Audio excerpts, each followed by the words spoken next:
This is the Nedgroup Investments podcast, where we explore a variety of views and insights that investors care about. Hello there. My name is Anil Jugmohan, Senior Investment Analyst at Nedgroup Investments. Joining me in studio today, we have Rashaad Tayob from Foord Asset Management. Rashaad is a co-portfolio manager on the Nedgroup Investments Stable Fund. Rashaad, a very warm welcome to you. How are you doing? I'm good, Anil. It's good to be here. Brilliant. Thanks so much. Rashaad, I do have a few questions which I'd love to hear your thoughts on. Shall we get going? Let's go. Okay, brilliant. So just in general, I guess there's always so many risks when it comes to investing, and particularly so it does seem like it in recent times. How do you protect the portfolio against adverse risk events, please? Anil, for us, protecting the portfolio starts at the security level. So we are absolute return investors buying an income stream, and we think that the best way to protect your portfolio is ensuring that you buy a reliable income stream at a reasonable price. So that's where capital protection starts. From there, we can look at a portfolio perspective on how to protect against adverse events, and I think there's two main ways to go about that. There's explicit protection, where you look to buy options, and there's implicit protection, where you're looking to construct the portfolio in a diversified way, find things which go up when the market goes down. So explicit protection with options, that's a guaranteed way to protect your portfolio. If you buy a put option on the equity market, the market falls, you're going to be reimbursed for those full losses. The problem is that option comes with a cost, and you can't find yourself overpaying or continually paying for protection, because that's going to be a drag on performance.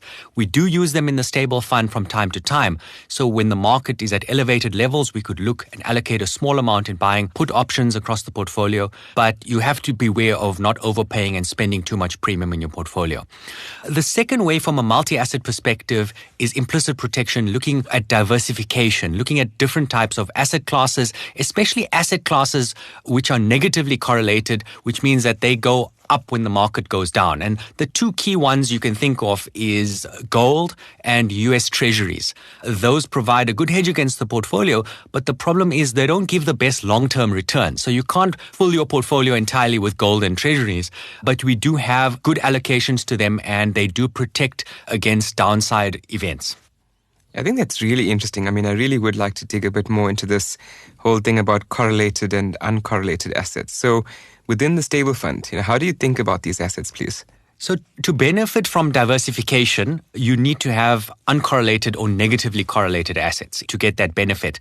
And correlation is about data, but you also have to understand the fundamental drivers of the underlying asset. You can't just look at historical data.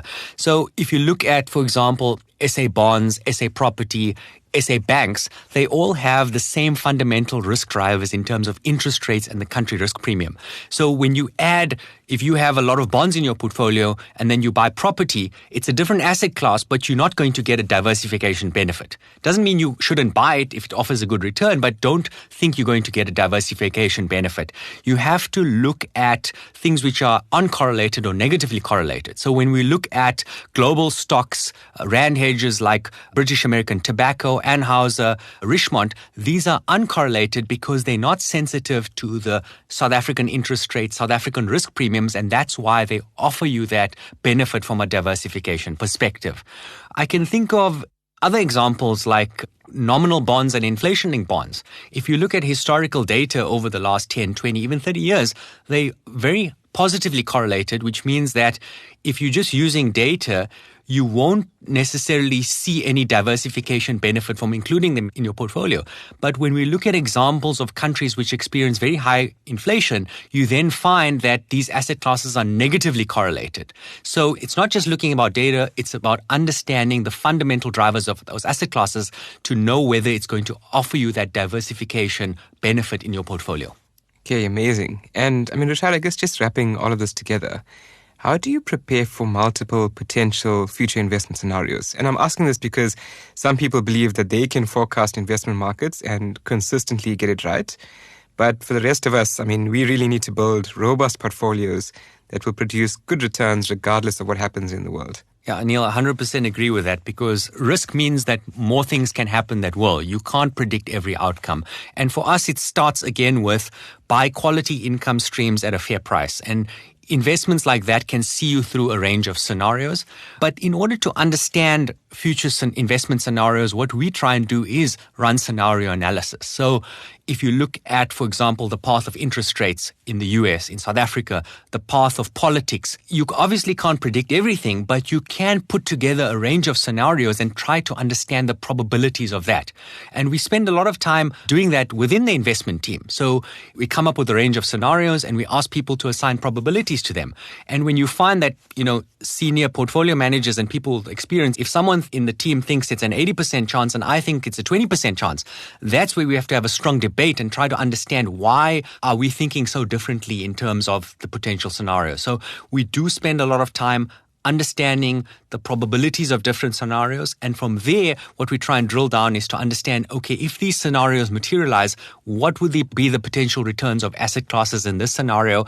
And is our portfolio robust in what we think the likely scenario is? Is it robust if an unlikely scenario pans out? We do not want to construct a portfolio which is going to bomb out in any situation. Rashaad, as you were speaking, there's so many little sparks that are going off in my head, but we are out of time, and I just want to thank you so much for your insights, and we definitely look forward to chatting to you again soon. Thanks, Anil. To everyone else listening, thanks so much for joining us on this Nedgroup Investments podcast. We hope you enjoyed it and look forward to our upcoming editions in the near future. Best wishes and take care. This podcast is for marketing information only. The information contained in the podcast or video was for information purposes and does not constitute advice, recommendation, or an offer or solicitation to purchase or sell any funds or strategies to any person in any jurisdiction in which the offer, recommendation, or solicitation to purchase would be unlawful.